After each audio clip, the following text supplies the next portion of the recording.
Infertility की मामले क्यों बढ़ रहे हैं? तो मेल इनफर्टिलिटी से हमें डरना है, चुपना नहीं है, कोई टैबू नहीं है। Late marriages, lack of awareness, extreme level of stress. और इनफर्टिलिटी जो है सिर्फ एलोपैथी नहीं है, उसमें आयुर्वेद में भी उसके इलाज है। हम उसका पूरा असेसमेंट करते हैं कि उसका गट कैसा है, उसके स्ट्रेस लेवल्स कैसे हैं। Counselling is an important part of fertility. Couple के सामने ये प्रॉब्लम आती है तो पहले वो आयुर्वेदा देखें या IVF में जाए। हम एज अ डॉक्टर है आपको गाइड करना, मिसगाइड करना नहीं। औरतें अगर बच्चे पैदा नहीं करें, क्या प्रॉब्लम है उसमें? कि अगर आप बच्चे पैदा नहीं करते हो एक टाइम के बाद, तो हो सकता है कि आपके इंटरनल ऑर्गन्स या फिर आपके हार्मोनल सिस्टम में कुछ प्रॉब्लम आती है। आज बहुत सारे कपल्स कह रहे हैं कि मुझे बच्चे पैदा नहीं करने हैं, मुझे फैमिली नहीं बढ़ानी है, बस हम दो। ये सारी ही पूरी दुनिया का ये सबसे बड़ा चैलेंज बन गया है। शिलाजित है जो कि बहुत ही ज़्यादा फेमस है इंडिया में, स्किप भी कर रहे बहुत हैं। एक्सपेंसिव बिक रहा है वो। हाँ, क्योंकि उसमें पैसा है। FDA बहुत- अप्रूव्ड है या नहीं है, सिंपल है। आप अगर टर्न इंडिया करें, में सब कुछ अप्रूव हो जाता है पाया हुआ। ऐसा ही 4 करोड़ बना के दे रहे हैं हम लोगों को। क्योंकि वो बनता ही नहीं है तो हम यूज़ कहाँ से करेंगे। इंस्टाग्राम में चेक कर रहा था उनके 5 मिलियन सब्सक्राइबर्स उनके पास जो ब्लाइंडली उनको फॉलो कर रहे हैं। अनफॉर्चुनेटली हमारे जो व्यूअर्स हैं आपने कभी देखा है कोई डॉक्टर ऐसे आकर अनाउंस कर रहा है सोशल मीडिया पे? ये मार्केटिंग स्ट्रेटेजी है। आयुर्वेदा की क्रेडिबिलिटी पे ना एक बहुत बड़ा क्वेश्चन मार्क हमेशा से रहा है। शार्क टैंक 5 के एक सीजन में एक आयुर्वेदा कंसल्टेंट आते हैं तो पता चला वो डॉक्टर ही नहीं थे। अगर एक डॉक्टर भी ये कहे कि 100% इस तरह की रेमेडीज अवेलेबल हैं, किसी को जेल भी हो सकती है।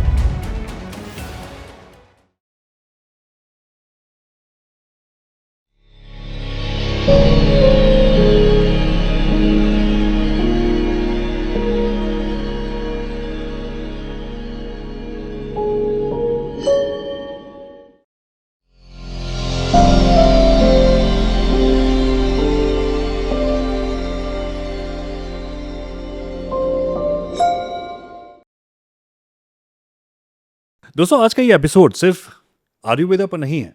ये उस भरोसे की बात है ना जिसे लोगों ने या तो बिना समझे स्वीकार लिया या बिना जाने पूरी तरह से नकार दिया। सच कहूं तो कुछ साल पहले तक मेरी भी यही सोच थी कि आयुर्वेदा का मतलब काढ़ा हो गया, होम रेमेडीज हो गई, स्किन या हेयर प्रॉब्लम्स का इलाज करना हो गया। लेकिन जब इस सब्जेक्ट को मैंने डीपली पढ़ना स्टार्ट किया तो एहसास हुआ कि आयुर्वेदा सिर्फ बीमारी का इलाज नहीं करता, बल्कि शरीर को उस कंडीशन में ले जाने की कोशिश करता है जहां बीमारी पैदा ही ना हो।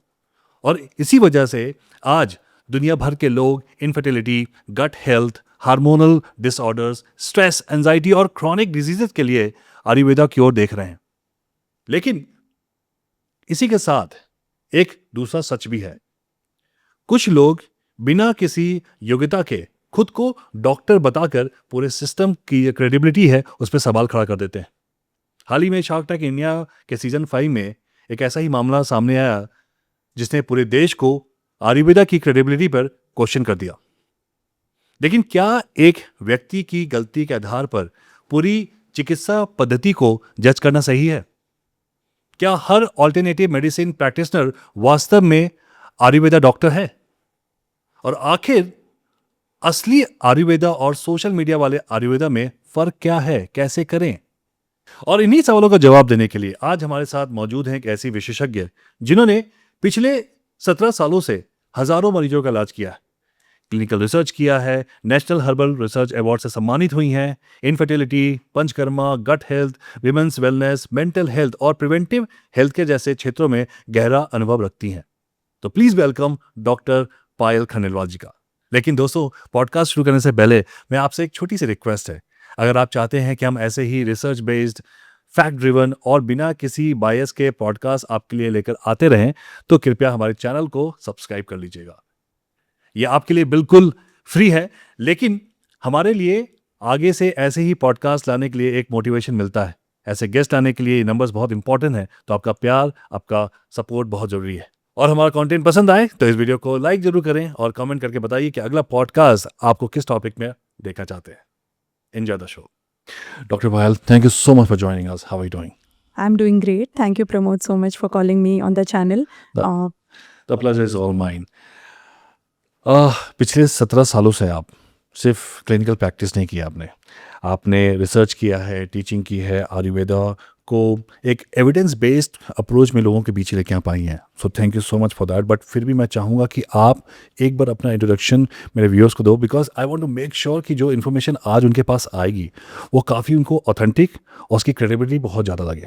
मेरा नाम डॉक्टर पायल खंडेलवाल है और मेरा पूरा एजुकेशन तिलक आयुर्वेद महाविद्यालय पुणे से हुआ है, which is under Maharashtra university of health sciences Nashik, और मेरा post graduation under Pune university हुआ है। 2007 से मैं प्रैक्टिस कर रही हूँ ऑलमोस्ट। सो मेरा पूरा जो निश एरिया और काम रिसर्च रहा है वो chronic and critical illnesses through research based Ayurveda पर रहा है, और हमारा पूरा जो फोकस है वो प्रिवेंटिव केयर, पर्सनलाइज्ड केयर, इस पर रहा है। मैं एक हार्डकोर आयुर्वेदिक प्रैक्टिशनर कहूँगी अपने आप को, क्योंकि आयुर्वेद के जितने भी प्रिंसिपल्स हैं उसको हमने अपनी प्रैक्टिस में पूरी तरह उतारा है। आज 1400 स्क्वायर फीट का मेरा खुद का सेंटर है वाइट फील्ड में, जहाँ पर हम क्लोज टू 40 आयुर्वेदिक ट्रीटमेंट्स करते हैं। जो एज ओल्ड टेक्निक्स हैं वो सब हमने रिवाइव कर रखे, मतलब जो सुश्रुत संहिता से लेकर जितने भी ट्रीटमेंट प्रोटोकॉल्स आयुर्वेद में बताए गए जो लुप्त होते जा रहे हैं वो हमने काफ़ी शिद्दत से अपने क्लिनिक में उतारे हैं। और मुझे ये प्राउडली कहने में अच्छा लग रहा है कि क्लोज टू 7000 या 8000 प्लस क्रॉनिक क्रिटिकल इलनेसेस में मैं अब तक काम कर चुकी हूँ।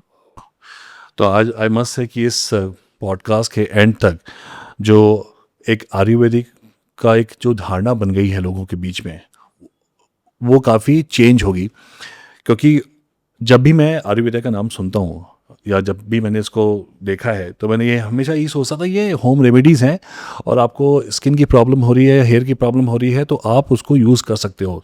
लेकिन आपसे बात करने के बाद पता चला कि आयुर्वेदा का सिर्फ एक छोटा मोटा जो समस्याओं को नहीं हल करती है, ये बहुत क्रिटिकल हेल्थ इश्यूज़ को भी आइडेंटिफाई करती है, उस पर रेमेडीज़ भी देती है, चाहे वो आपकी इनफर्टिलिटी हो, आपका रिप्रोडक्शन और हेल्थ हो, या फिर आपके गट्स हो, सारी की सारी चीज़ें आपको मिल सकती हैं।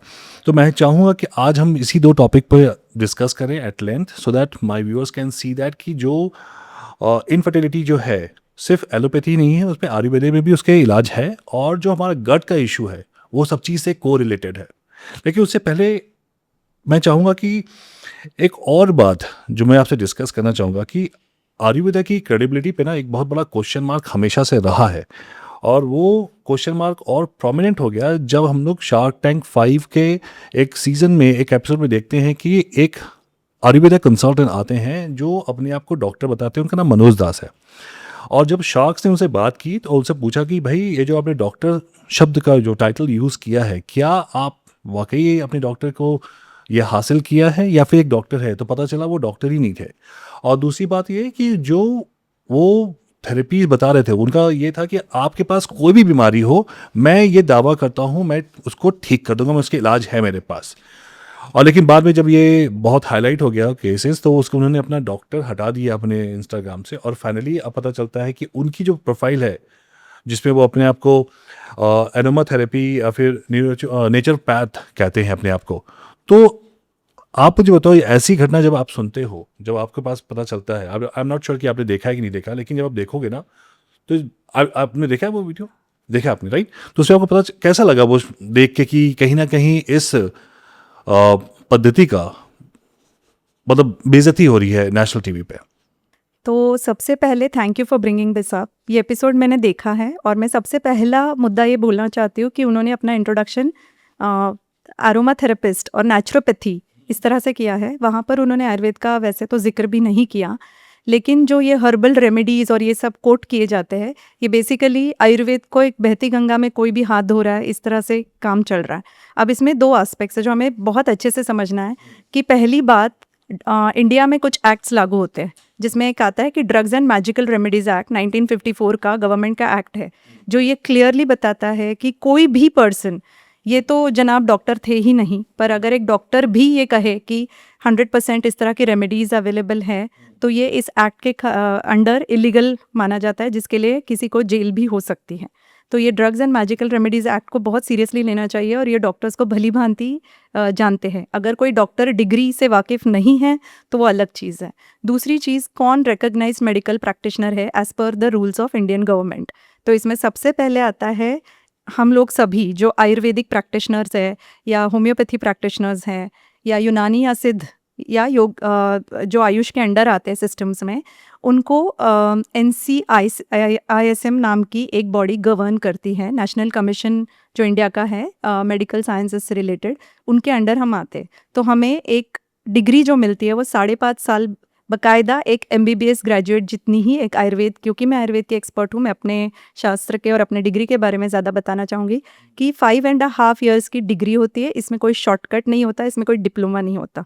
कोई भी 6 महीने 8 महीने आयुर्वेद पढ़ ले या उसको दिखा रहा है और उसको वो कह रहा है कि डिग्री है, तो ये पहले गलत है। क्योंकि जिस तरह आपको लाइसेंस मिलता है गाड़ी चलाने के लिए, वैसे हमें एक लाइसेंस मिलता है बाकायदा, डेफिनेटली लाइसेंस है। We are registered under the NCISM and we are governed by the authorities of the state government and India की जो सेंट्रल गवर्नमेंट है। आयुष डिपार्टमेंट ने ये चीज़ को बहुत सीरियसली अप्लाई किया है और इसे एक रिकग्नाइज्ड मेडिकल सिस्टम माना गया है इंडिया में। तो अगर आप किसी को भी इन्फ्लुएंसर को देख रहे हो सोशल मीडिया पे, तो पहले ये तहकीकात कीजिए कि जिसको आप देख रहे हैं उसकी डिग्री वाकई में सच है या नहीं है। जैसे कोई सर्जन अनाउंस करे कि मैं तो सारे सर्जरीज करके 100% आपको रिलीफ दे दूंगा, तो क्या आप मानकर उसके पास सर्जरी कराओगे? नहीं कराओगे ना। वैसे ही अगर कोई आपको हर्बल रेमेडीज़ के नाम पर कुछ बेचना चाह रहा है, चाहे वो कुछ भी हो, तो प्लीज़ उसकी तहकीकात कीजिए। तो पहले बात तो जैसे मैंने कहा वेरिफिकेशन, हमारे पास यूनिवर्सिटी की डिग्री होती है और हमारा जो नंबर होता है, रजिस्टर्ड लाइसेंस होता है, वो आप वेबसाइट पर जाकर चेक कर सकते हैं, वेरीफाई हो सकता है। प्रैक्टो पर या डिफरेंट जब प्लेटफॉर्म्स पर हम अप्लाई करते हैं या हम होते हैं, एग्जिस्ट करते हैं किसी भी ऑनलाइन प्लेटफॉर्म पर, तो हमारी डिग्री का वेरिफिकेशन होता है, जैसे KYC होता है वैसे। तो आपको सबसे पहले वेरीफाई करना है डॉक्टर की डिग्री ये जेन्युइन है या नहीं है।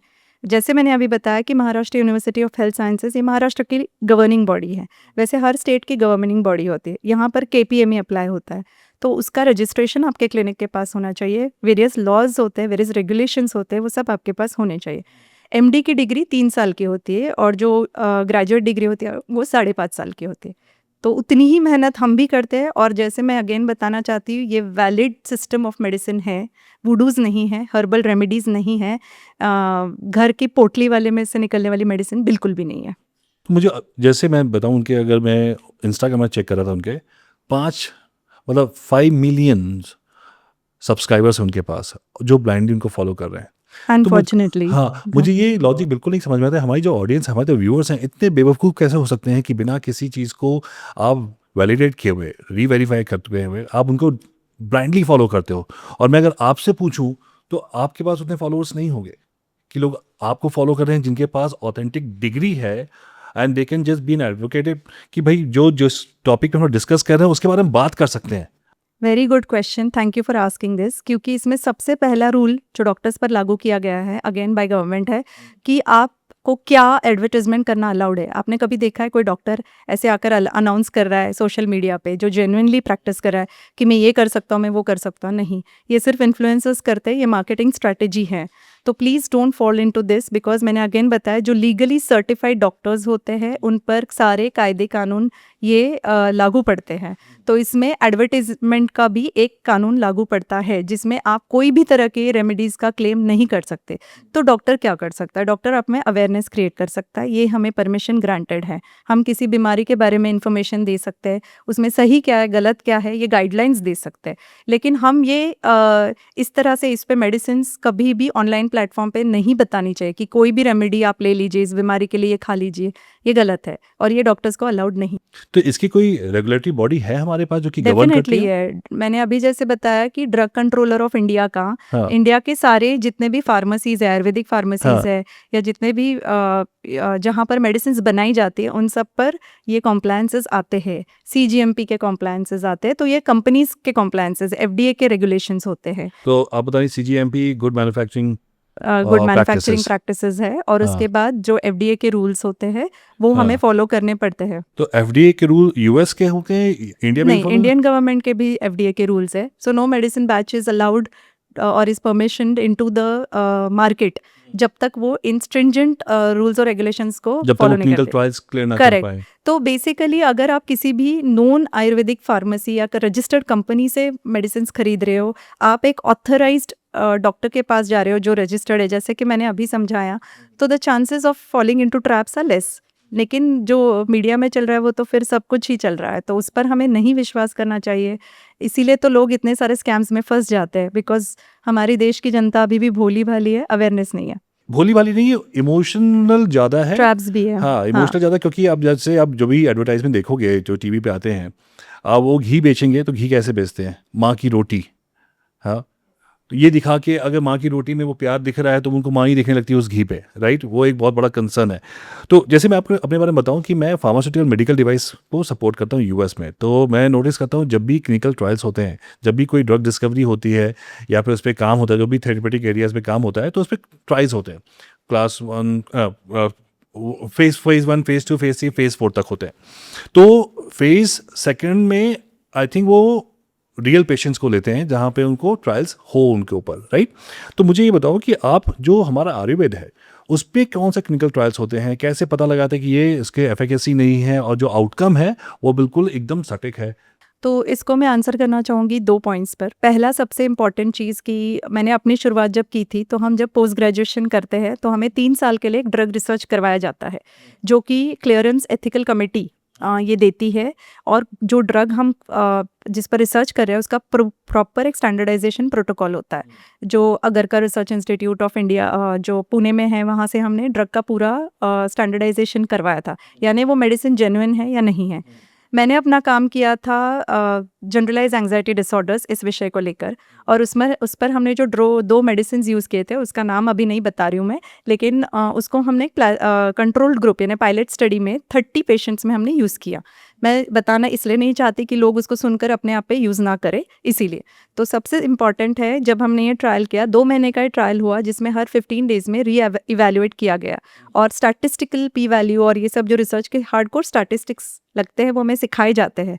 तो हम फार्माकोग्नोसी, फार्माकोलॉजी, रिवर्स फार्माकोलॉजी, बहुत सारी चीज़ें हैं जिसके बेसिस पर इस चीज़ को इवैल्यूएट करते हैं कि वाकई में हमें ये रिजल्ट्स मिले हैं या नहीं। तो कैसे हमने इवैल्यूएट किया? तो 2 क्विक चीज़ों पर, जिस पर एक हैमिल्टन एंग्जाइटी रेटिंग स्केल है, जो यूनिवर्सल स्केल है, जो दुनिया का हर डॉक्टर जानता है कि हम इसे यूज़ करते हैं। उसी पर हमने प्रूव किया कि हमारे मेडिसिन की एफिकेसी क्या थी। दूसरा, एक आयुर्वेदिक स्केल बनाया गया जो पूरा हमारे शास्त्र पर आधारित है, और उसको बनाकर उस पर भी इवैल्यूएट किया। तो हमने दोनों ही पैरामीटर्स पर उसी मेडिसिन को इवैल्यूएट करके देखा।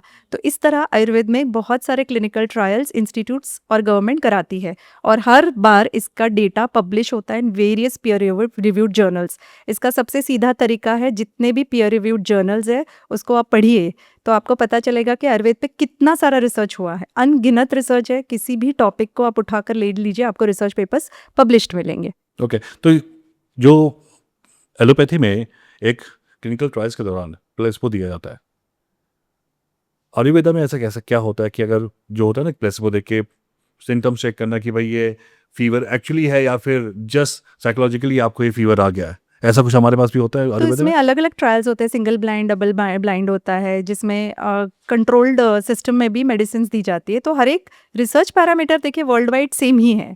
ऐसा हम नहीं कह रहे कि हमारी समझने की भाषा अलग है, लेकिन यूनिवर्सल जो भी वर्ड्स है, जो भी पैरामीटर्स हैं, या साइंटिफिक लैंग्वेज में जिस तरह बोला जाता है, हम भी उसी लैंग्वेज में बात कर रहे हैं, और हमने उस पैरामीटर्स को यूज़ किया। आप जितने भी रिसर्च पेपर्स को लेकर देखेंगे, तो उसमें या तो पायलट स्टडी है, या तो प्रॉपर एक होल जिसको कहते हैं कि सिंगल कंट्रोल्ड मेडिसिन का ट्रायल होता है। उसमें एक specific number of category of patients पे काफ़ी दिनों तक ये ट्रायल किया जाता है, और इसको लैब पैरामीटर्स, ब्लड टेस्ट के बेसिस पर असेस किया जाता है। तो it is the same parameters जो एक आधुनिक सिस्टम का साइंटिस्ट फॉलो करेगा, वही आयुर्वेद अभी फॉलो कर रहा है। पायल, मैंने आपसे इसलिए सारे सवाल पूछे क्योंकि जो टॉपिक हम लोग डिस्कस करने जा रहे हैं वो काफ़ी सेंसिटिव है, और जो भी व्यूअर्स आज देख रहे हैं इस पॉडकास्ट को, उनको ये पता चल जाए कि भाई जो हम डिस्कस कर रहे हैं वो काफ़ी ऑथेंटिक है, वेल रिसर्च्ड है और अनबायस्ड है, राइट? तो सबसे पहला जो टॉपिक स्टार्ट होता है वो इनफर्टिलिटी का आता है। आज की डेट में, आज की मॉडर्न लाइफ में ये बहुत ही कॉमन हो गया है। आई डोंट नो कि आपके पास कितने केसेस आते हैं इनफर्टिलिटी के, लेकिन जहाँ तक मैं देख पाता हूँ, मैं लोगों से बात करता हूँ, कहीं ना कहीं मुझे केसेस वो दिखते रहते हैं। सबसे पहला सवाल यहाँ पे ये बढ़ता है कि ये मामले क्यों बढ़ रहे हैं और क्या रीज़न है इसके पीछे? तो सबसे पहले नोन रीजंस तो डिजीजेस में काफ़ी सारे हैं, जो लोग रिपोर्ट्स लेकर ही आते हैं, फेलियर्स के बाद हमारे पास आते हैं। लेकिन अगर आप जनरल इस पर बोले, तो सबसे पहले है कि late marriages, second lack of awareness, जिसमें हम फर्टिलिटी असेसमेंट कहते हैं कि बहुत बार 30 के बाद शादी हो रही है, फिर 35 तक तो कुछ प्लान ही नहीं कर रहे बच्चे का, और जब प्लान करना शुरू कर दिया तब वो ऑलरेडी लो एमएच, लो ईटी, या मेल में जो मैक्सिमम में देखती हूँ टेराटोजोस्पर्मिया है या ओलिगोस्पर्मिया है, यानी शुक्राणु की कमी होना या उनका मॉर्फोलॉजिकल स्ट्रक्चर ठीक ना होना।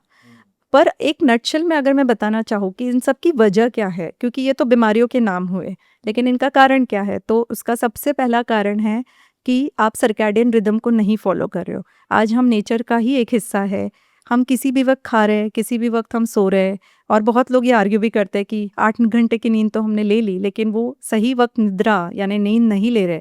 आज सर्कैडियन बायोलॉजी नाम की चीज़ एग्जिस्ट करती है, ये एक साइंस है, इसको हमें समझना ज़रूरी है, क्योंकि इस पर हमारा हार्मोनल हेल्थ डिपेंड करता है। दूसरी चीज़ है एक्सट्रीम लेवल ऑफ स्ट्रेस, चाहे वो आप बता पाओ या ना बता पाओ। स्ट्रेस क्या है, मुझे डेडलाइंस मीट करने हैं। इस वक्त जब कोई कपल प्लान कर रहा है तो वो सिर्फ they are coming together for procreation, और जब ये ऐसा होता है it becomes like a project, तो वो बहुत स्ट्रेस में रहता है। तीसरी चीज़ फर्टिलिटी को प्लान करना, सही तरीके से ना प्लान करना। दोनों चीज़ें बताती हूँ, मतलब सिर्फ ओव्यूलेशन के वक्त, फर्टिलिटी पीरियड के वक्त प्रेगनेंसी को प्लान किया जाता है, तो इसका क्या असर होता है कि बॉडी इस तरह काम नहीं करती। कोई switch on switch off button नहीं है कि आपने जब मर्जी किया मेरी फर्टिलिटी ऑन हो गई, जब मर्जी फर्टिलिटी ऑफ हो गई, ऐसा नहीं चलेगा। तो इसका कुछ नियम होगा ना बॉडी में, ये सारा रेगुलेट होता है। हाइपोथैलेमस पिट्यूटरी एक्सिस नाम का एक एक्सिस इसको कंट्रोल करता है। वो हमारे स्ट्रेस, हमारे इमोशंस, हमारे खान पान, हमारे लाइफस्टाइल सबसे क्लोजली जुड़ा हुआ है। और आप देखो मॉडर्न रिसर्च आज गट और हर चीज़ का एक्सेस बता रही है। Gut axis, gut and fertility axis है, गट एंड लिवर एक्सेस है, हर चीज़ को एक्सेस या पाथवे बताया। तो पायल, आप डॉक्टर हो तो आप बोल सकते हो ये बात, लेकिन जो इस इंडस्ट्री में है, मैं अपनी भी बात करूँ, मैं नाइट शिफ्ट करता हूँ, राइट, और till 4 o'clock I have to work because I have my US clients. उसके बाद मैं सोने जाता हूँ, मैं कितने बजे उठूँगा मुझे खुद भी नहीं पता होता, राइट। तो एज ए डॉक्टर आप जो कह रहे हो बिल्कुल सही कह रहे हो, लेकिन जो जिस इंडस्ट्री में है उसको मैनेज करना बहुत डिफिकल्ट होता है। तो मैं आपसे ये पूछूंगा कि भाई सोल्यूशन क्या है उसका? हाँ, ये अच्छा क्वेश्चन है, क्योंकि सोल्यूशन हर चीज़ का करना चाहिए, इट्स नॉट प्रैक्टिकल अदरवाइज। तो आयुर्वेद ये कहता है कि जितने वक्त आप सोए नहीं हो रात में, उसके बाद आपने क्या कैसे कॉम्पेंसेट करना है आपकी दिनचर्या में, मतलब आपके डेली रिजीम में। तो सबसे पहले कि जब भी आप सोने जा रहे हो, तो आपने कुछ खाए बिना, अगर जितने घंटे आप सोए नहीं हो, सपोज आप 8 घंटे की रात की नींद नहीं ली है, तो सबसे पहले जब आप सोने जाओगे तो हो सके तो रात में कुछ खाइए मत, और फिर सुबह सोने के बाद जब उठ जाओगे 4-5 घंटे बाद, तब आपका first meal of the day होना चाहिए, जब भी व्हेन द सन राइजेस। अगर आप इसे अलाइन कर सको तो सबसे बेहतर है ये फॉलो करना। दूसरी चीज़ है खाने के बारे में जो नियम बताए गए एटलीस्ट उसको फॉलो कीजिए। मतलब फिर तब जंक मत खाइए, तब एक्सेस टी कॉफ़ी से अपना जो हैंगओवर है उसको मत निकालिए। तो ये चीज़ें नहीं करो। और एक सिंपल उपाय आप कर सकते हो, योग निद्रा। वो आप कभी भी कहीं भी आपके नींद को, क्वालिटी नींद को जो आपको नहीं मिली है, उसको कॉम्पेंसेट करने के लिए आप योग निद्रा का बहुत अच्छा उपयोग कर सकते हैं। तो आपने स्ट्रेस रिलीज कर दिया और आपने इफेक्टिवली जितना प्रोडक्टिव आवर्स आपके लूज हो रहे हैं दिन के, उसको रिकवर कर लिया। और उसके अलावा योग का टू फॉलो योग और दिनचर्या आयुर्वेद में बताइए जितना आप मैक्सिमम। दिनचर्या का क्या मतलब है कि आपने हेल्दी खाना खा लिया और जितनी भूख है उतना खा लिया, समय पे खा लिया। समय पर मतलब यहाँ पे जो दिन में आपको जो भी वक्त मिले, जब सन इज एट द पीक, चाहे वो 10 बजे हो, 11 बजे हो, डजेंट मैटर। आपको जब उठ के भूख लगेगी तो ब्रेकफास्ट खाए बिना डायरेक्ट पूरा अच्छा मील लीजिए, न्यूट्रिशियस मील प्लान कीजिए। और सेकंड, अगर एनी पॉसिबिलिटी है कि फर्टिलिटी प्लान करते वक्त आप थोड़ा कम कर सके आपकी load, I am not saying to stop, अगर कम कर सके तो that will give you positive benefits. ये जो 7-8 घंटे की जो स्लीप है, सभी कहते हैं, जिनसे मिलो वो हमेशा कहते हैं, आप कह रहे हो, इंस्टा पे वही आ रहा है, जो डॉक्टर्स आते हैं आप उनसे मिलता वो भी कहते हैं। जैसे मैं 4 घंटे सोता हूँ, तो आपको क्या लगता है? मतलब कोई बात नहीं, हर एक प्रकृति की नींद अलग हो सकती है, घंटों में हम उसे डिफाइन नहीं कर रहे, हम उसे क्वालिटी में डिफाइन करें। तो कैसे पता चले हमारी नींद अच्छी हुई है? तो हमारे एनर्जी लेवल्स दूसरे दिन अच्छे थे क्या, हमने मोशन अच्छे से क्लियरली पास किए क्या, हमें भूख लगी, और सबसे इंपॉर्टेंट चिड़चिड़ापन नहीं होना चाहिए, थकान नहीं होनी चाहिए, स्लीप फटीग नहीं होना चाहिए। अगर आप कुछ ऐसे प्रैक्टिसेस कर रहे हो जैसे कि मेडिटेशन कर रहे हो, ध्यान योग कर रहे हो, तो उसमें फिर आपको ये नेगेटिव इम्पैक्ट्स नहीं दिखेंगे। तो कोई घंटों का डेफिनेशन आयुर्वेद में नहीं दिया है, आयुर्वेद ने इस तरह से असेस करने के लिए कहा है। और हर प्रकृति का अलग नींद हो सकती है। जैसे कफ प्रकृति का इंसान है, वो ज़्यादा लंबा सोना पसंद करेगा, पित्त का उससे कम सोएगा, और वात वाला उसका बोल नहीं सकते कितने भी घंटे सो सकता है, और उसमें भी वो खुश रह सकता है, ना खुश रह सकता है। तो हर एक प्रकृति के हिसाब से भी नींद डिफाइन की जाती है। जो कंसीव के टाइम जब प्रॉब्लम्स आती हैं, तो जो कपल्स है वो क्या गलतियां ऐसा करते हैं? तो सबसे पहले अब मैंने जैसे कहा कि फर्टिलिटी अवेयरनेस नहीं है, मतलब क्या कि आते हैं उन्हें पता ही नहीं होता है कि देखो कुछ सिंपल चीज़ें, जैसे आपको पता है फीमेल को कि मेरे पीरियड्स ठीक से नहीं आ रहे, तो पहले आप उसको असेस कर लीजिए कि क्यों नहीं आ रहे, किसी भी आप डॉक्टर से, फर्टिलिटी स्पेशलिस्ट से असेस करवाइए। दूसरा सबसे इम्पॉर्टेंट आजकल जो मुझे दिखता है, ट्यूबल ब्लॉकेज, ये ट्यूब्स ब्लॉक होना, और वो आपको कोई भी डॉक्टर आंखों से देखकर नहीं बता सकता। तो इसकी प्रॉपर टेस्ट होती है जिसका HSG कहते हैं, वो टेस्ट करवा लीजिए, क्योंकि इसमें कोई दिक्कत नहीं है। कुछ महीने साल सारी चिकित्साएं लेने के बाद फिर आपको पता चलेगा कि ट्यूब ब्लॉक है, तो इसका कोई मतलब नहीं हुआ। उस समय आपने बहुत प्रेशियस जो पीरियड था उसको निकाल दिया। और सबसे इम्पॉर्टेंट, जब भी आप प्रेगनेंसी कपल प्लान कर रहा है तो एक चीज़ का ध्यान रखें कि at least 3 months before the pregnancy, उसको हम प्री कंसेप्शन प्रोटोकॉल कहते हैं, या आयुर्वेद में उसको बीज शुद्धि कहा जाता है। उन 3 महीनों के लिए एटलीस्ट आप एक अच्छा रूटीन फॉलो करिए, जिसमें lifestyle changes, healthy food, exercises पर ध्यान दीजिए। आपको पता है कंटिन्यूस बैठना ये सबसे बड़ा प्रॉब्लम है, जो मेरे हिसाब से फर्टिलिटी इनफर्टिलिटी में ऐड ऑन करता है, क्योंकि हमारी बॉडी बैठने के लिए नहीं बनी है। तो ये जो पूरा ब्लड सर्कुलेशन होना चाहिए, न्यूट्रिएंट्स का सर्कुलेशन होना चाहिए, वो होता नहीं है। दूसरी चीज़ है, आप जितना इस सिस्टम को फॉलो करो, मैंने कहा प्री कंसेप्शन प्रोटोकॉल, ऐसे कोई आपको छुट्टी लेके घर पे नहीं बैठना है। इन चीज़ों को प्रोटोकॉल में यूज़ कीजिए, क्योंकि आप जानते हैं कि सिर्फ बच्चा पैदा करना ये एम नहीं होता है प्रेगनेंसी का। हेल्दी बच्चा पैदा करना जिसकी हेल्थ उम्र भर अच्छी रहे, इसको सुप्रजा कहा जाता है आयुर्वेद में। तो ये सबसे इम्पॉर्टेंट चीज़ है। सुप्रजा का मतलब है physically and mentally healthy child. तो वो तभी होगा ना जब आपका बीज अच्छा होगा, और बीज कब अच्छा होगा, जब आपने उसका ध्यान रखा है। आप प्रेशर डाल दियो मेरे पर। इतना इतना इतना ज़्यादा, इतना कैलकुलेटिव होना इस टाइम पे, मतलब सपोज करो जैसे, and it's a part of your life also ना, it's a part of fun also, right? Definitely. You can't just avoid that part, you just have to think कि नहीं, मुझे बच्चा ही पैदा करने के लिए मुझे आप उसमें करना है कुछ। तो अगर सपोज करो कि जैसे मैंने रात को बहुत सारा अल्कोहल लिया, ठीक है, और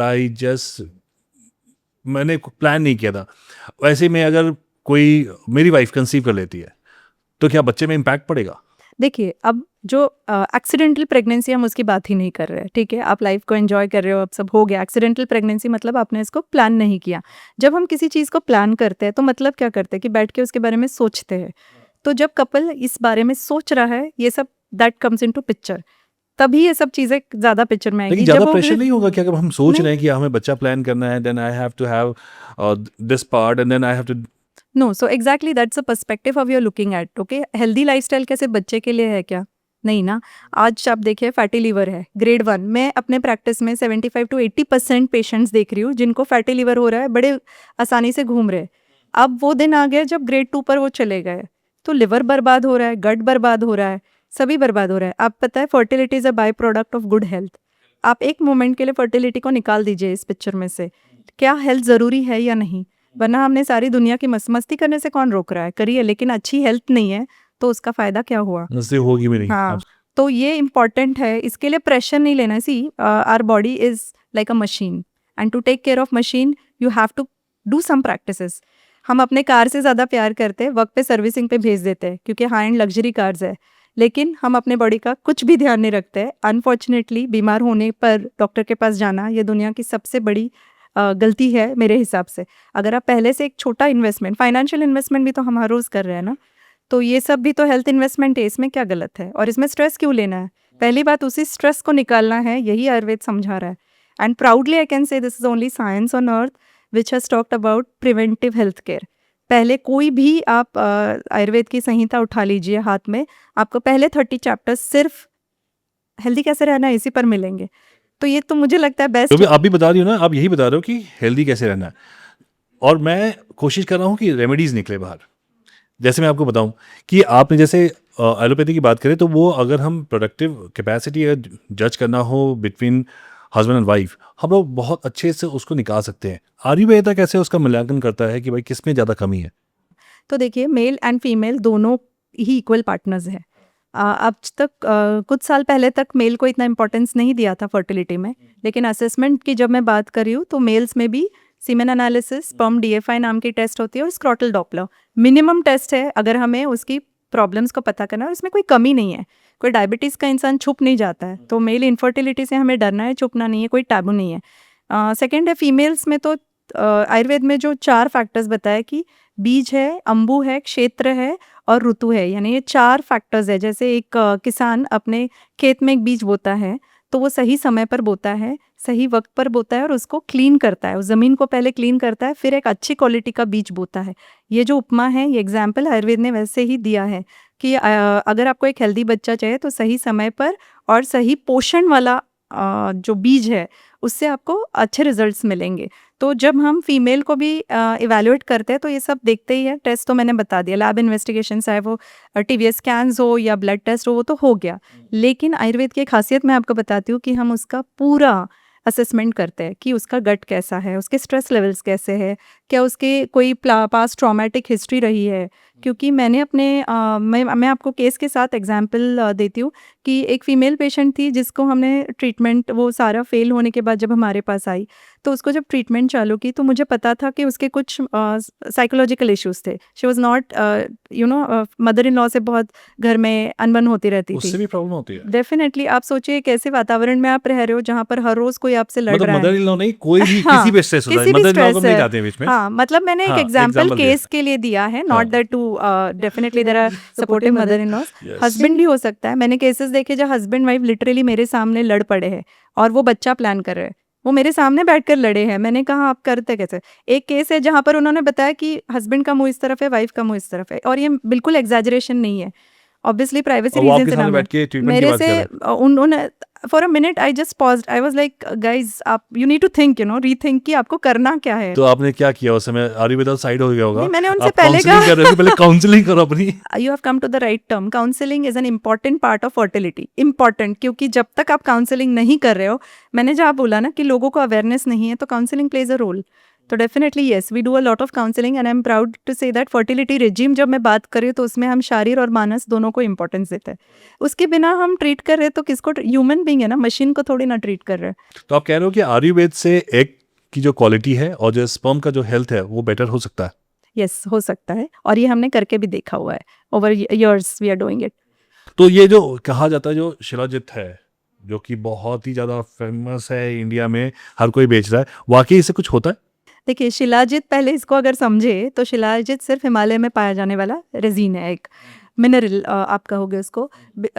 वो आज इतना दुर्लभ है कि आयुर्वेदिक इंडस्ट्री तक को मिल नहीं रहा है। तो ये इतना शिलाजित बेच कौन रहा है, कहाँ से आ रहा है, ये पहले तो इसको एग्जामिन कीजिए। तो किसी भी केमिकल काले पत्थर को आप शिलाजित बोल दोगे तो वो शिलाजित हो थोड़ी जाएगा। लेकिन मार्केट में हर एक चीज़ FDA के अंडर नहीं है, या फिर लोग उसको स्किप भी बहुत कर रहे हैं। एक्सपेंसिव बिक रहा है वो। हाँ, क्योंकि उसमें पैसा है तो वो बिकेगा। अगर आप गोल्ड को भी कहीं से भी उठा लोगे, आप क्या करते हो जब आप किसी ज्वेलर के पास गोल्ड की चीज़ खरीदने जाते हो, आप ऑथेंटिसिटी देखते हो, वरना तो आप किसी भी राह चलते दुकानदार से क्यों नहीं खरीदते हो गोल्ड? क्योंकि आपको पता है कि इसमें वैल्यू है ना। आप उसके लिए कुछ अमाउंट दे रहे हो तो आप उसका की जांच करते हो, आपको सारे सर्टिफिकेट्स मिलते हैं जब आप ज्वेलरी खरीदते हो। तो क्या मेडिसिन को हमें नहीं देखना चाहिए इस तरह से? वाह। और मतलब अभी एक शिलाजीत का एक वर्जन आया है जिसपे कह रहे हैं गोल्ड मिक्स है, वो गोल्ड मिक्स है आ गया शिलाजीत, तो पता नहीं उससे क्या हो जाएगा, लेकिन वो मतलब 6,000 का बिकता है। स्वर्ण यानी गोल्ड, ये जो है इसको भस्म बनाने के लिए जो मेहनत लगती है, ये नैनो टेक्नोलॉजी जो आयुर्वेद को आज से 5,000 साल पहले पता थी, और ये रसशास्त्र के अंडर आता है। मैंने इस पर ग्राउंड लेवल पर काम किया है और NCL के जो पुणे के साइंटिस्ट है उनके साथ टीम में बैठकर ड्रग रिसर्च पर हमने काम किया हुआ है। तो कोई भी चीज़ को आप गोल्ड इसमें मिक्स कर दिया, ऐसे गोल्ड मिक्स होता नहीं। पहली बात, उसको एक स्पेसिफिक बायो अवेलेबल फॉर्म में कन्वर्ट करना पड़ता है जब उसकी अवेलेबिलिटी होती है। अगर ऐसे बोल दिया तो फिर तो लोग गोल्ड खाना ही शुरू कर दे, ऐसा नहीं होगा, मर जाएगा वो इंसान। तो ऐसा नहीं करना है। तो ये जो लोग कर रहे हैं, again I will say 100 times on this channel also कि प्लीज ऑथेंटिसिटी चेक कीजिए। कैसे करें कैसे वो बताइए, करें, ये भी है FDA मामला। अप्रूव्ड है या नहीं है, सिंपल है। आप अगर टर्न इंडिया में करें सब कुछ अप्रूव हो जाता है अ, सब कुछ तो आई अप्रूव हो वुड जाता से है। कि कंपनीज जिनका नाम आप जानते हैं, वेबसाइट पर जाइए, गवर्नमेंट के अंडर आप जो आने रेकमेंड वाले करो, सर। आप बताओ कि अगर कोई इंसान को शिलाजीत लेना चाहिए, कौन सा लेना चाहिए और क्यों लेना चाहिए, मतलब देखो फॉर कंपनीज के नाम मैं नहीं ले सकती यहाँ पर, बट मेरा इतना है कि अपनी सत विवेक बुद्धि से हम इतना ज़रूर। आज आप बताइए, आपको अगर मोबाइल खरीदना है, लैपटॉप खरीदना है, आप क्या करते हो? किस तरह से पता करते हो ये ऑथेंटिक है या नहीं? क्योंकि कॉपीज़ है ना, आप देख रहे हो हर एक चीज़ की कॉपी बन रही है दुनिया में, तो आपके पास टेस्टिंग पैरामीटर्स होते हैं हर एक चीज़ की ऑथेंटिसिटी को फाइंड करना। तो मेडिसिन की ऑथेंटिसिटी भी आप फाइंड कर सकते हो। लेकिन मेरा ये कहना है कि अगर आपको एज अ कॉमन मैन नहीं समझ में आ रहा है, यू आर नॉट श्योर, तो please talk to your Ayurvedic expert. वो आपको ज़रूर इसमें पर्सनली गाइड कर सकते हैं, rather than consuming anything under the name of Ayurveda. तो मैं अपने व्यूअर से कहूंगा कि आप लोग एक काम करो, शिलाजीत को पहले स्टॉप करो, और आपको वाकई एक ऑथेंटिक शिलाजीत यूज़ करना है तो आप किसी ऑथेंटिक आयुर्वेदिक एक्सपर्ट से आके मिलें, आपसे मिलें और आपसे बात करें। जितना शिलाजीत बेचा जाता है उतना बनता भी नहीं है इंडिया में, तो पता नहीं कहाँ से आ रहा है। ऐसा ही चारकोल मिला के दे रहे हैं हम लोगों को। कुछ भी मिलावट तो बहुत है ना, अडल्ट्रेशन तो फूड इंडस्ट्री में भी है। आपको अगर शिलाजीत का आपने ओरिजिनल ट्रेस किया ना, तो आपको ये बकवास जो चल रही है वो इमीडिएटली समझ में आ जाएगी, क्योंकि वो बनता ही नहीं है तो हम यूज़ कहाँ से करेंगे। इंडस्ट्री में भी उसके कुछ कायदे कानून आए हुए हैं कि किस तरह से हमने मेडिसिन को यूज़ करना है। मुझे बहुत फनी लगता है ये सब कुछ जब सुनते हैं तो। खैर तो चल चलो रहा है ठीक सब है, कुछ। उसको हम लोग जितने भी लोग हैं समझदार बनो, ऐसे ब्लाइंडली मत फॉलो करो। अच्छा मुझे ये बताओ कि जैसे पीसीओएस और अनएक्सप्लेन इनफर्टिलिटी के जो केसेस आते हैं, उनको आप कैसे हैंडल करते हो? कि ये पीसीओएस भी एक बहुत बड़ा रीज़न है आई गेस। अभी पीसीओएस का टर्मिनोलॉजी चेंज होकर पीएमओएस बन गया, यानी poly endocrine metabolic ovarian syndrome. तो ये नाम पहले तो चेंज क्यों हुआ, इसके पीछे समझते हैं, क्योंकि इसी में सारा उसका आंसर आ गया। तो इसको पॉली यानी बहुत सारे फैक्टर्स इसमें इन्वॉल्व होते हैं, यानी अंडा बन नहीं रहा है, इसके पीछे बहुत सारे कारण हैं। सबसे पहले हार्मोनल इम्बैलेंस यहाँ से शुरू होता है, ब्रेन से। उसके बाद जो मैंने एचपीओ एक्सिस की बात की थी, उसमें खराबी होने लगती है। तो अगर आप मान लीजिए ओवरीज को एम्प्लॉय की तरह हम देखें, और उसके ऊपर दो बॉस है, हाइपोथैलेमस और पिट्यूटरी, और एक मैनेजर है थायराइड। आप सोचिए कि कोई अगर एम्प्लॉय गुस्से में है तो मैनेजर और बॉस पे क्या असर पड़ेगा, और अगर बॉस गुस्से में है तो एम्प्लॉय किस तरह काम करेगा। तो कुछ इस तरह का रिलेशनशिप हमारे ऑर्गन्स में है। यहाँ से नेगेटिव फीडबैक सिस्टम जाता है ओवरी से, और जब ये पूरा जो कम्युनिकेशन चैनल है ये खराब होने लगता है, तब जाकर ये एक कंडीशन बनने लगती है जहाँ पर एग पुश आउट ही नहीं हो रहा, ओवरी से बाहर नहीं निकल रहा है। तो female goes through a lot, she goes through obesity, she goes through acne, hair fall, उसका सबसे इम्पॉर्टेंट इमोशनल डिस्टर्बेंस शुरू हो जाता है। कितने महीने पीरियड नहीं आए, कुछ कुछ हर एक पीएमओएस के केस में पीरियड नहीं आता ऐसे नहीं है, रेगुलर पीरियड्स भी हो सकते हैं, लेकिन आपको वॉच आउट करना है साइंस एंड सिम्टम्स। ये सबसे ज़्यादा कब पता चलता है? जब फर्टिलिटी प्लान कर रहे होते हैं, क्योंकि जब प्रेगनेंसी नहीं रहती है तब जाकर इन चीज़ों की असेसमेंट शुरू होती है। मैं ये कहूँगी कि इसको हम बहुत बेसिक से, अगर जब स्कूल में सेक्सुअल एजुकेशन इंट्रोड्यूस किया जाता है, क्योंकि मैंने सबसे यंगेस्ट अपना पेशेंट देखा था इस सिम्टम्स का, वो थी एक 13-14 साल की लड़की।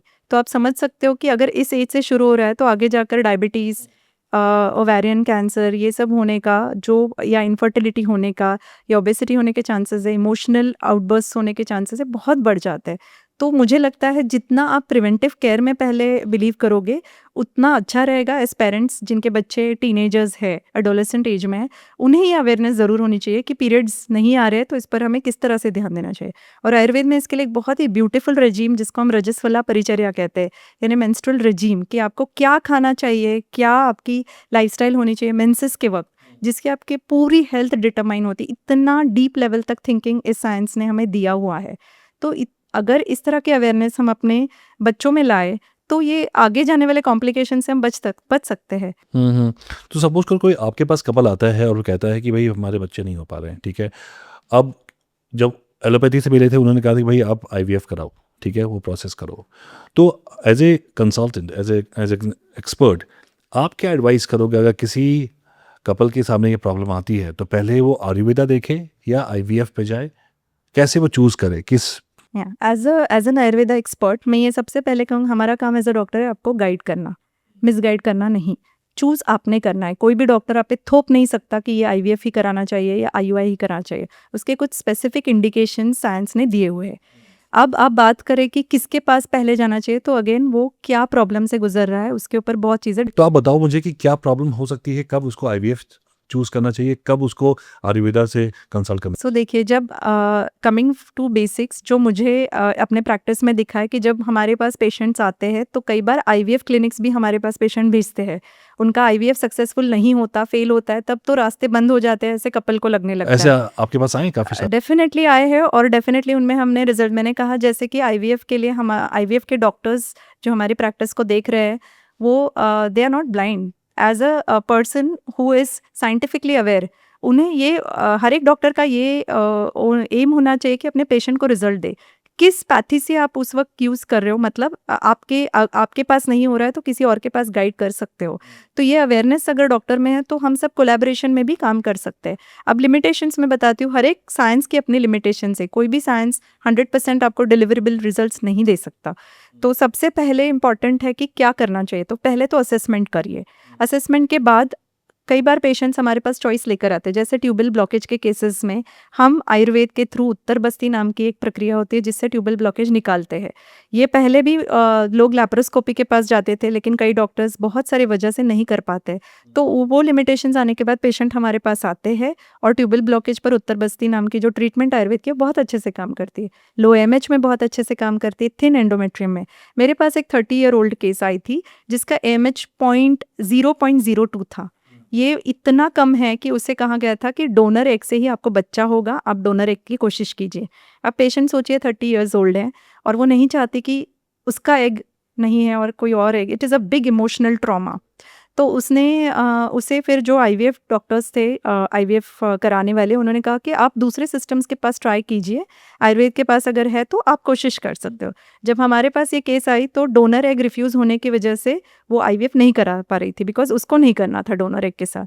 तो हमने ट्रीटमेंट्स दी उसको, हमने पंचकर्म कराए, उत्तर बस्ती कराया, पूरा लाइफस्टाइल रिजीम चेंज किया और प्रॉपर फर्टिलिटी मेडिकेशंस उसको चालू किए। And the good news I will tell you कि इसके 3 महीने बाद जब उसका पहला आईवीएफ साइकिल हुआ तो उसके डॉक्टर ने मुझे वहाँ से सेंटर से फ़ोन करके बताया कि इनका खुद का एग डॉक्टर हमें दिख रहा है, तो हम इस साइकिल में इनका ही एग लेंगे और फिर देखते क्या होता है।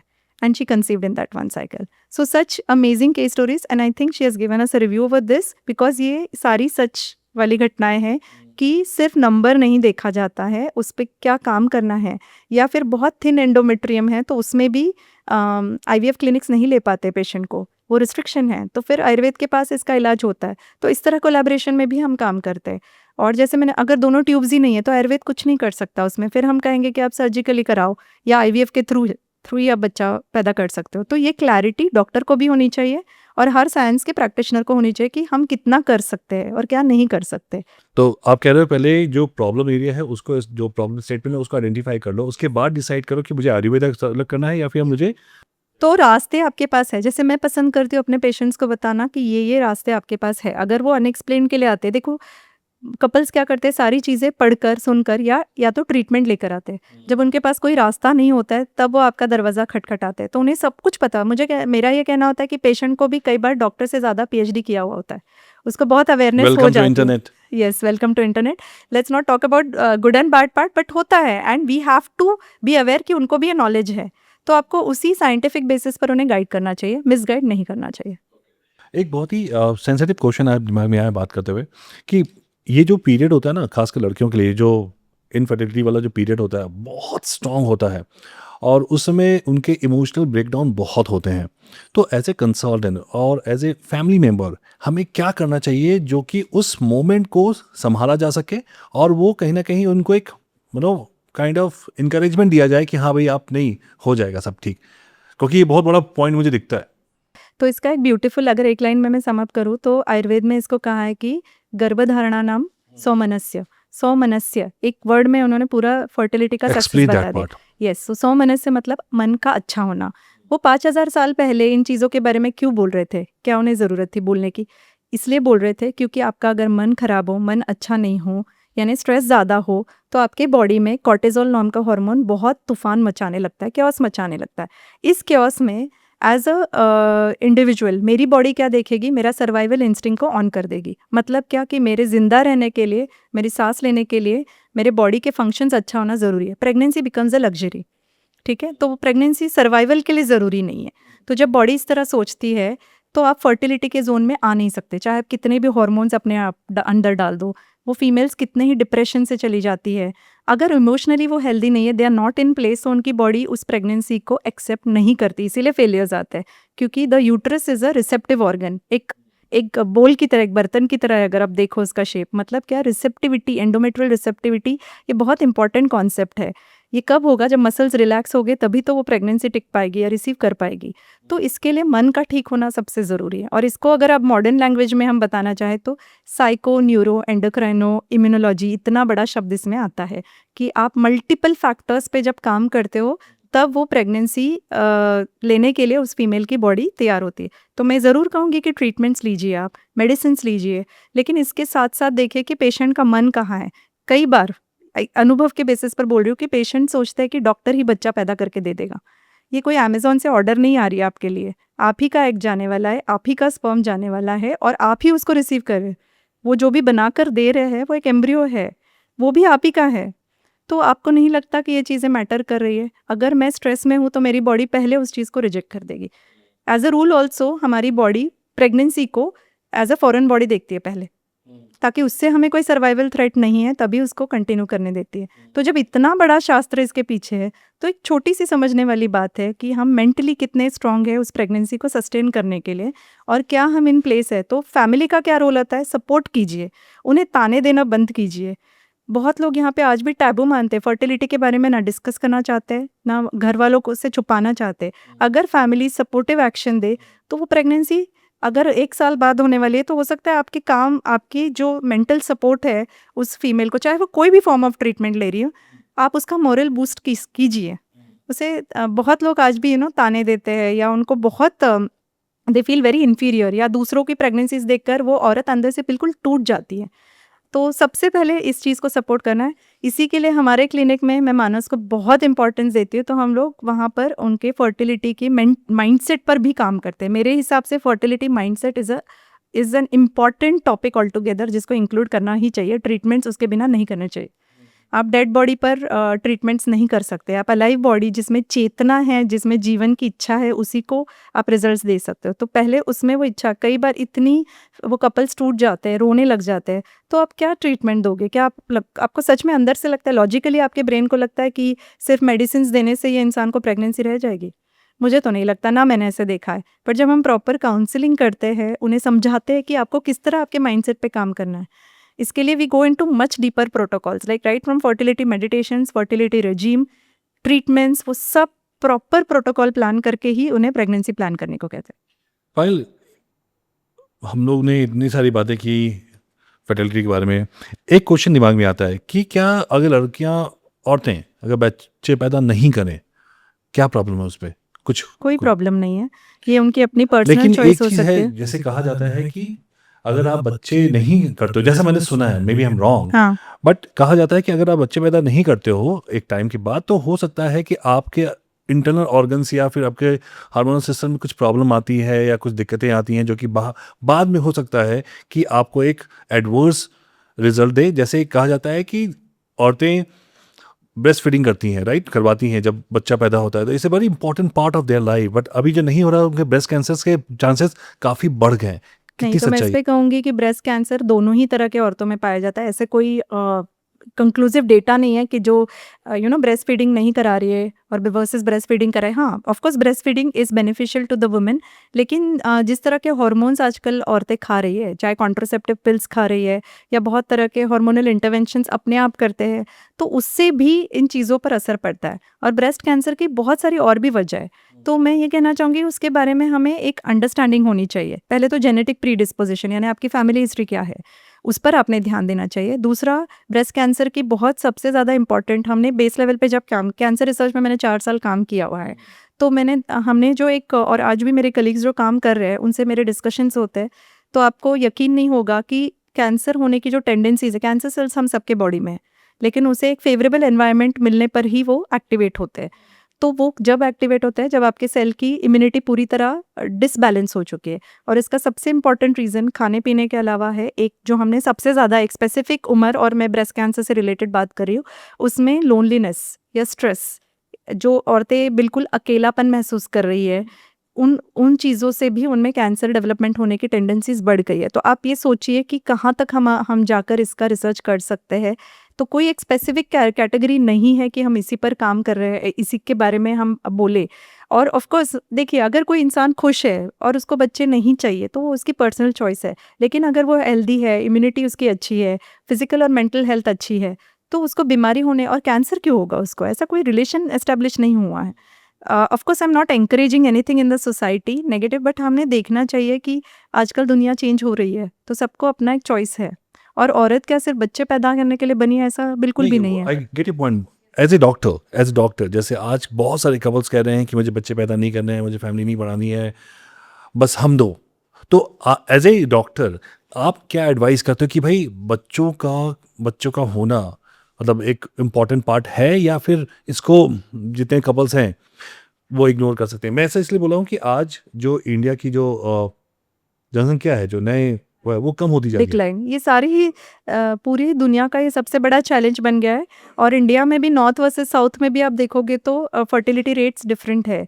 अब इसका पूरा है ना थिंकिंग आपके बहुत सारे फैक्टर्स पर डिपेंड करता है क्यों लोग इस तरह की चॉइसेस कर रहे हैं। बट मेरा सबसे पहला एडवाइस यही रहेगा, अगर कोई मेरे पास ये बोल कर आता है, और we do have couples who have said कि हमें बच्चा नहीं चाहिए, वी आर हैप्पी। सो मेरा यही कहना होता है कि if you have made that choice, informative मतलब इन्फॉर्म चॉइस है आपके पास, और आपने कुछ एक XYZ फैक्टर्स को ध्यान में रखकर ये चॉइस किया है, चाहे वो हो सकता है हेल्थ ऑफ द पेरेंट्स, कोई संभालने वाला नहीं है, या जो भी उनका करियर गोल्स है उससे रिलेटेड है। मेरा ये कहना है कि give it a second thought. कई बार ऐसे भी हो जाता है कि अपने दोस्तों को फैमिलीज़ में बच्चे होते देख रहे हैं तो उनको फिर वो उनका मन चेंज हो जाए। लेकिन initially don't have a rigid attitude कि मुझे नहीं ही चाहिए या मैं कर लूँगा। दोनों एक्सट्रीम्स में कभी मत जाइए। आपको जैसे कोई है ना प्रोफेशन भी चूज़ करता है और कुछ सालों बाद उसको लगता है कि नहीं, मैं इस प्रोफेशन के लिए आई एम नॉट सूटेड, तो वो चेंज करता है। दुनिया कहीं ख़त्म नहीं हो रही है, बट हाँ वेल इन हैंड, क्योंकि टिकिंग टाइम टिक हो रहा है, तो आप उस हिसाब से भी सोच कर देखिए और उस हिसाब से इन्फॉर्म चॉइसेस कीजिए। और आप हो सके तो किसी डॉक्टर से आप इसके बारे में कंसल्ट भी कीजिए। तो दिस इज़ पर्सनल लेवल पर इवैल्यूएट किया जा सकता है इस चीज़ को। तो ऐसे कोई हार्ड एंड फास्ट रूल या जनरल रूल नहीं अप्लाई होता है यहाँ पर। जो आजकल कॉन्सेप्ट सारे डिंक और पता नहीं कितने सारे वर्ड्स है, डबल इनकम, नो किड्स, या जो भी है। So whatever reason, see early on क्या होता है ना, मेरा ये जो पर्सनल ऑब्जर्वेशन है कि 25 to 30 करीब करीब आप करियर में सेटल हो रहे होते हो, आप एक मुकाम तक पहुंचना चाहते हो। उस एज तक बच्चों का बहुत लोग सोचते नहीं है, तो दैट इज़ फाइन। 30 के बाद भी जब फ्रेंड्स में देखते हैं फैमिलीज़ में कि अपने फ्रेंड को बच्चा हुआ है, तो एक पीयर हम इन्फ्लुएंस रहता है, इसकी वजह से भी वो सोचते कि चलो अब हमें भी ट्राई करना चाहिए। कई लोगों को भी होता है कि नहीं अभी भी नहीं करना है, लेकिन एक स्पेसिफिक एज तक आप एक लिमिट दीजिए कि 35 तक है, मेरा डिसीजन पक्का हो जाएगा। उसके बाद आपने चेंजेस करना शुरू किया तो it becomes more challenging. Perfect. क्या राइट एज होती है अगर मुझे किसी को कंसीव करना हो, तो राइट द एज अर्लियर क्या the better. I think maximum जो फर्टाइल पीरियड होता है वो अर्ली 20s से लेके 30s, अर्ली 30s तक एवरेज इंडियन पॉपुलेशन के हिसाब से। बट जैसे मैंने कहा कि पीसीओडी इश्यूज़ और ये सब है, हमें आजकल बहुत जल्दी भी दिखाई देने लगे हैं क्योंकि लाइफस्टाइल इतना बिगड़ चुका है लोगों का।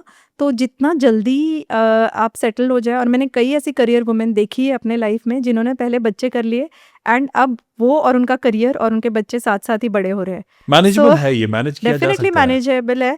देखिए आप किस तरह के इंसान हो, इस पे बहुत कुछ डिपेंड करता है। अगर आप ऐसे इंसान हो जो हर बार किसी आउटसाइड चीज़ों पर अपना करियर ब्लेम करते रहोगे, तो फिर दैट इज़ नॉट फेयर। आज बच्चे नहीं हैं, हो सकता है किसी घर के एक फैमिली मेंबर पर आपने डाल दिया, तो एंडलेस है ना ये। सो गो इनवर्ड। अगर आप कुछ करना चाहते हो तो हज़ार पॉसिबिलिटीज़ हमेशा आपको मिलेंगी, और आपकी फैमिली से बात कीजिए। सपोर्ट सबसे पहले फैमिली से आता है, और ये मेरा पहला मानना है कि अगर आप कोई भी करियर करना चाहते हो तो आप शादीशुदा हो ना हो, इस बारे में अपने स्पाउस से पहले डिस्कस कीजिए। ये सब चीज़ें है ना मैरिज प्री काउंसलिंग में होनी चाहिए, ताकि आपको एक क्लैरिटी दोनों को ही हो इस बात की। जितना हो सके बेहतर है, या फैमिली ऐसी लीजिए जो सपोर्ट करे आपके डिसीजंस को, क्योंकि जितना आप फैमिली अच्छी होगी और सपोर्ट करेगी उतना आप आपके करियर को और आपके बच्चों को कोई दिक्कत नहीं है। मेरे खुद के 2 बच्चे हैं और मुझे लगता है I am so happy because वो भी बढ़ रहे हैं और मेरा करियर भी साथ ही चल रहा है।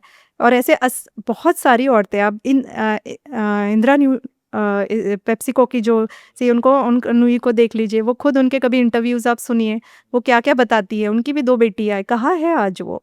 कितनी ही औरतें हैं, चाँद पर पहुँच गई है और फैमिली है उनकी, ऐसा नहीं है। तो ये जो मेंटल ब्लॉक है हमारा वो चेंज करना ज़रूरी है। डॉक्टर पायल, ऐसे तो बहुत ये डीप टॉपिक है जिस पे डिस्कस करना ऑन एंड ऑन है, बट मैं चाहता हूँ कि इस पॉडकास्ट को एंड करने से पहले एक ऐसा कोई मैसेज आप मेरे व्यूअर्स को दो जहाँ पे उनको लगे कि यार इनफर्टिलिटी कोई प्रॉब्लम नहीं है, it's curable, things can be done. तो मैं चाहता हूँ ऑडियंस को बताओ आप। फर्टिलिटी के लिए सबसे पहले ना हस्बैंड वाइफ का एक जो पर्सनल बॉन्डिंग है वो होना बहुत ज़रूरी है। और आप ये मत सोचिए कि सिर्फ डॉक्टर्स या मेडिकल ट्रीटमेंट्स ही इसमें रोल प्ले करती है। ये एक कॉम्प्लेक्स पिक्चर है। जैसे कोई अगर डायबिटीज़ का पेशेंट हो तो वो उसके खाने पीने से और उसकी चीज़ों से सॉल्व करता है, वो अकेले पर डिपेंड करता है। जब फर्टिलिटी आती है it needs two to tango जिसको कहा जाता है। तो इसमें बहुत इंपॉर्टेंट है कि आपकी इंटरपर्सनल रिलेशनशिप अच्छी होनी चाहिए। आपके जो भी आयुर्वेदिक चिकित्सक हो या कोई मॉडर्न के प्रैक्टिशनर्स हो, उनसे आप खुलकर बात कीजिए, शर्माइए मत। कितने ऐसे इश्यूज होते हैं जो एक्चुअली रिजॉल्व हो सकते हैं। परफॉर्मेंस इश्यूज होते हैं, ईडी होता है मेल्स में, ये सब चीज़ें खुलकर बाहर बोली ही नहीं जाती। कई बार तो सिर्फ आप उनसे बात करके उनके कुछ बेसिक चीज़ों को हल कर दो तो भी प्रॉब्लम सॉल्व हो सकता है। तो जब आप फर्टिलिटी प्लान कर रहे हो तो बिल्कुल बिंदास अपने डॉक्टर से ये सारे सवाल पूछिए। फर्टिलिटी असेसमेंट जितना ज़रूरी है उसको कीजिए और एक अच्छे माइंडसेट से फर्टिलिटी प्लान कीजिए। आप सिर्फ आपके लिए बच्चा नहीं, आप देश और दुनिया में भी एक बड़ा कंट्रीब्यूशन कर रहे हो, सोसाइटी के लिए भी। तो मेरा यही एडवाइस रहेगा, the sooner the better, but even if you are late, the better you plan, the better it is for the well being of everyone. No, I strongly believe कि जो बच्चे होने चाहिए मेरे हिसाब से, आपका एक परिवार बढ़ता है और कहा जाता है ना कि आपका जो नाम है वो आगे भी बढ़ता है, कोई ना कोई किसी भी रूप में करता है, चाहे लड़का हो चाहे लड़की हो, it doesn't matter. But thank you so much doctor Payal, आप आए, अपना कीमती समय दिया और इस बहुत ही महत्वपूर्ण टॉपिक में हम लोग डिस्कस किया। इस पॉडकास्ट को हम लोग 2 में डिवाइड करने वाले हैं, क्योंकि एक में हम लोग इनफर्टिलिटी की बात की, अब हम लोग बात करेंगे दूसरे पॉडकास्ट में गट की। Thank you so much for joining. Thank you so much Pramod, thank you for inviting me, all Thank pleasure you. Is mine, thank you.